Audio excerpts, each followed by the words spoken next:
Hello folks, my name is Chris Ebert and I'm an industrial design lecturer. I am going to have a little practice session with you now if you like. We're going to try our luck on 2 and 3 point perspective and how to actually construct stuff.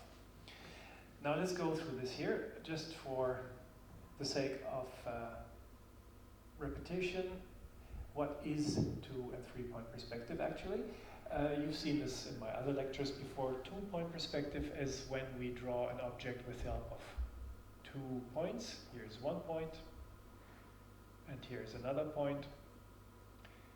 And everything, every feature that is sort of horizontal in this object is constructed based on these points. It comes out of these points. The only exception is the verticals, which are verticals, and they will be in a 90-degree angle to this horizontal line here. Then there's that other thing, the 3 point perspective, which doesn't have verticals, or shall we say it actually has them, but they are at an angle because they're coming out of a 3rd point here. So keep that in mind. In the 3 point perspective, all your verticals will be coming out of that point, which is that extra point. Right, let's set ourselves up here for some actual drawing. I suggest you grab yourselves a piece of paper, perhaps a slightly bigger one. A3 is maybe the minimum you need. You could try it with A4, but it gets pretty micro.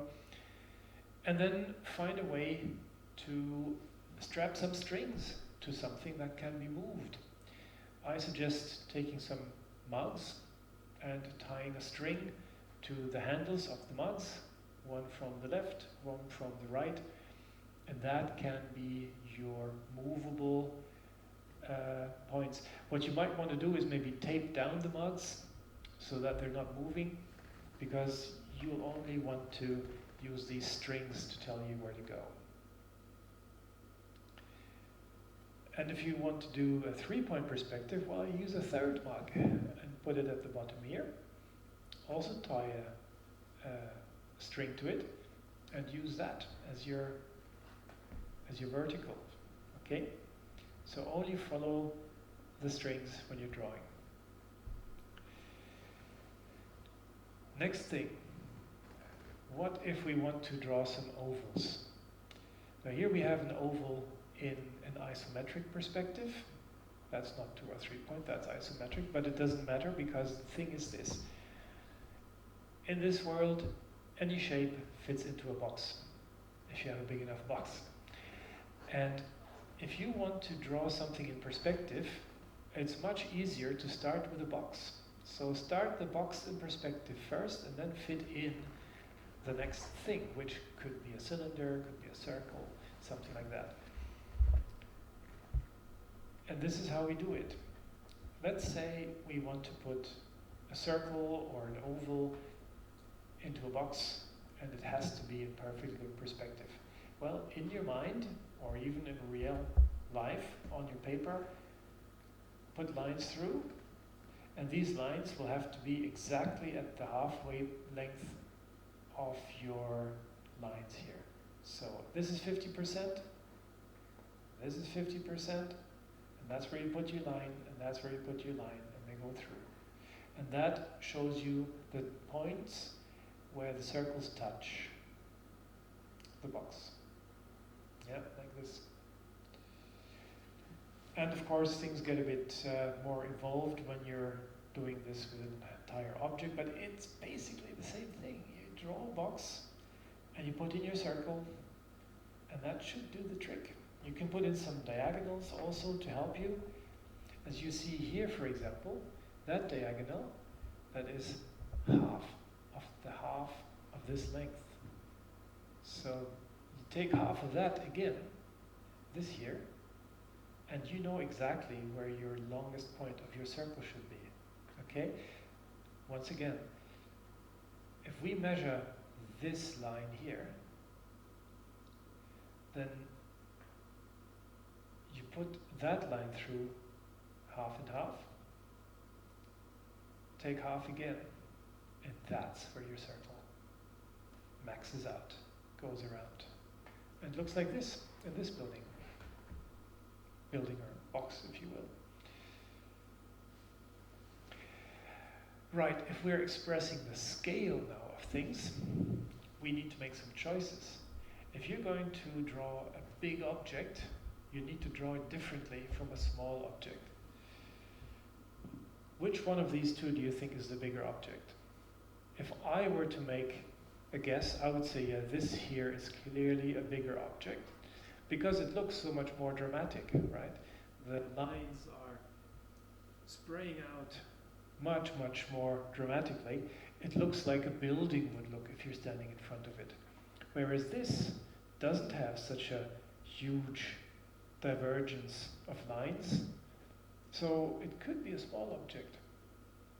Clearly this could also be a building, but this looks so much more dramatic that if you compare the two with each other, the one on the left clearly seems bigger, doesn't it?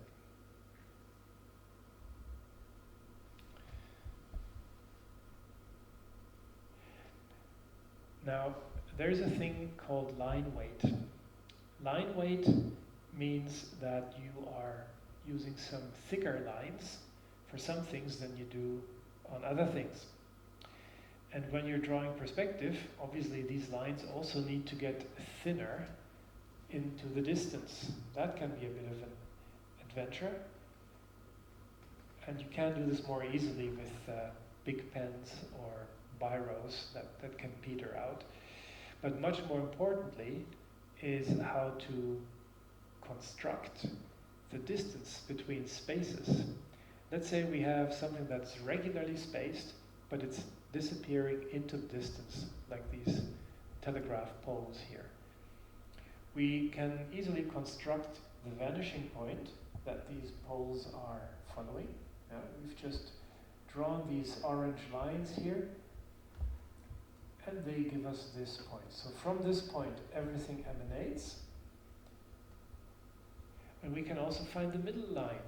We simply measure how long this pole is, and we put this blue line right at half of that height. That gives us a third line along the middle. And we need that third line because in order to construct how far away the next telephone pole is, we're going to need to draw a diagonal between them here. Like this, like these green points. I hope you're getting me. You start here at the highest point of your first telegraph pole, put it through the middle of the next one, and that gives you the footing of the third one. And you can keep doing that. Yeah, you put them all through there, and it keeps telling you where the foot of the next pole is. Top, middle, foot. Top, middle, foot. Top, middle, foot. That's how you do that. Now you can also say 1, 2, 3 or whatever. Now, here a thing about this line weight. Line weight means that you're drawing some aspects of an object thicker than another. And most commonly we do this in order to make an object pop off the page, like here. It's a graphic trick. You're basically drawing a fat line around the outside, around the silhouette of a cluster of objects to say, okay, this is it. This is where it ends. And that's, everything behind it is space. It's a very simple trick. Just draw it around the outline, like a silhouette. And that can give you stuff like this. Here though, we see that people have put on some stronger lines in some places, and they're not the silhouette. What were they thinking? Well, actually, it still makes sense, because here, for example, it clearly shows that there's depth happening behind this line here. It goes into the wheel well. There's a big amount of nothing on the other end of this. So they are still framing an object in space, if you will.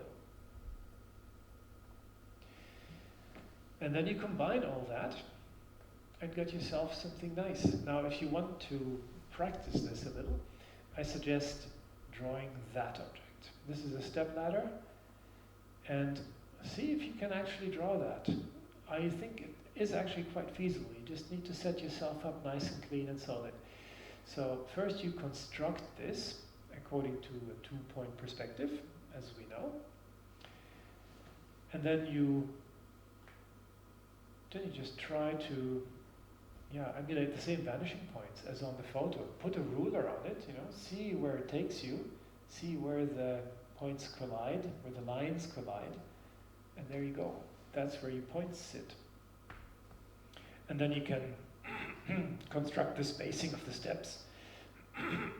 Construct the spacing of the steps and apply varied line weight, and you have a wonderful drawing, hopefully. You can also try it with this one, with the added challenge of having a round element here that needs to be constructed. Or you can try one like that, which has a lot of rounded bits and organic points in it that also need constructing. So best of luck with that, and all the best.